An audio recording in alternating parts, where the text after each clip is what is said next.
we'll go to President Biden right now. This evening in Kabul, as you all know,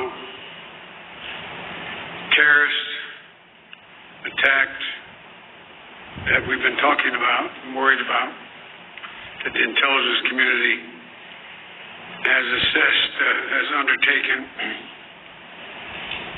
an attack by a group known as ISIS-K.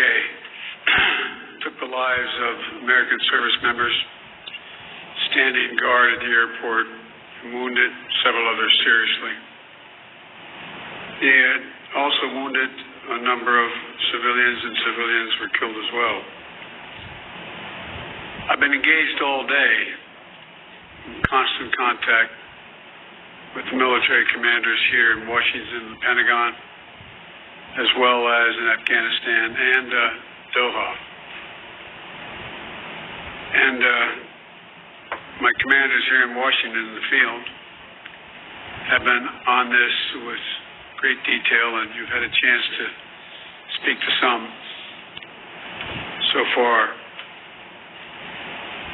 The situation on the ground is still evolving, and I'm constantly being updated. These American service members who gave their lives, it's an overused word, but it's totally appropriate here, were heroes. Heroes who've been engaged in a dangerous, selfless mission to save the lives of others. They're a part of an airlift, an evacuation effort unlike any seen in history, with more than 100,000 American citizens, American partners, Afghans who helped us, and others taken to safety in the last 11 days. Just in the last 12 hours or so, another 7,000 have gotten out.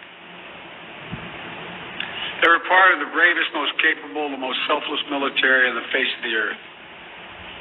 And they're part of simply what I call the backbone of America. They're the spine of America, the best the country has to offer. Jill and I, our hearts ache, like I'm sure all of you do as well, for all those Afghan families who lost loved ones, including small children, or have been wounded in this vicious attack. And we're outraged as well as heartbroken. Being the father of an Army major who served for a year in Iraq, and before that was in Kosovo as a U.S. attorney for the better part of 6 months in the middle of a war. When he came home after a year in Iraq, was diagnosed, like many coming home, with an aggressive and lethal cancer of the brain. We lost. We have some sense, like many of you do, what the families of these brave heroes are feeling today. You get this feeling like you're being sucked into a black hole in the middle of your chest. There's no way out. My heart aches for you. And I know this. We have a continuing obligation, a sacred obligation to all of you, the families of those heroes.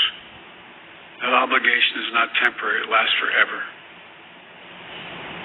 The lives we lost today were lives given in the service of liberty, the service of security, and the service of others. In the service of America,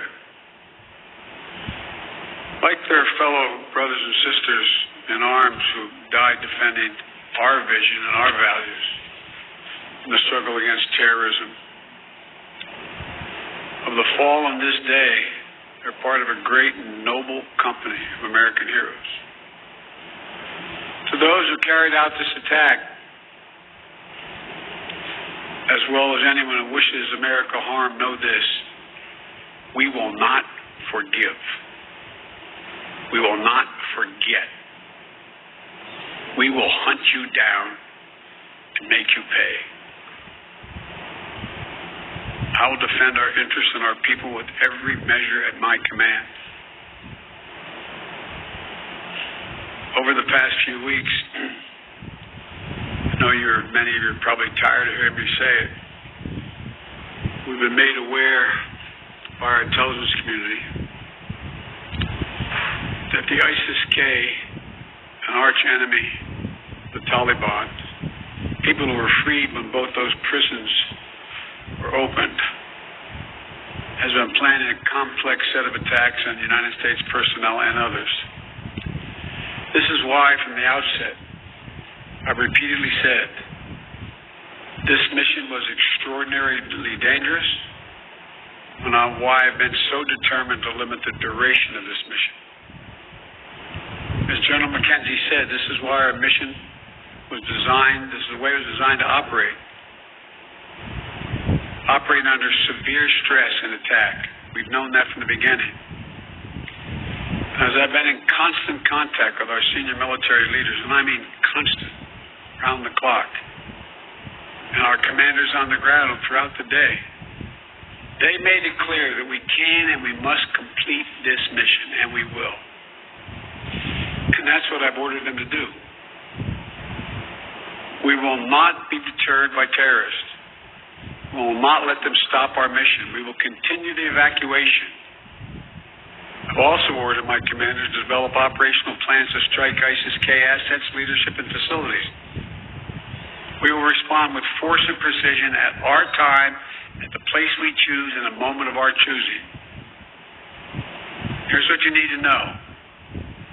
These ISIS terrorists will not win. We will rescue the Americans in there. We will get our Afghan allies out. And our mission will go on. America will not be intimidated.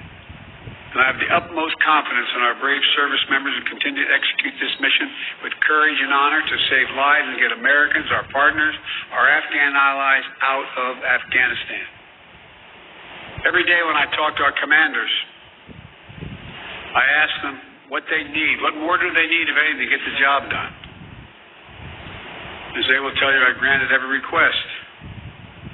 I reiterated them today on 3 occasions that they should take the maximum steps necessary to protect our forces on the ground in Kabul. And I also want to thank the Secretary of Defense, the military leadership of the Pentagon, and all the commanders in the field.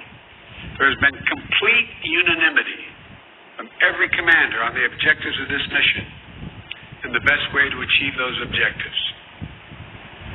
Those who have served through the ages have drawn inspiration from the book of Isaiah, when the Lord says, "Whom shall I send? Who shall go for us?" The American military has been answering for a long time. "Here I am, Lord, send me. Here I am, send me." Each one of these women and men of our armed forces are the heirs of that tradition of sacrifice, of volunteering to go in harm's way, to risk everything, not for glory, not for profit, but to defend what we love and the people we love. And I ask that you join me now in a moment of silence for all those in uniform and out, uniform, military and civilian, who have given the last full measure of devotion.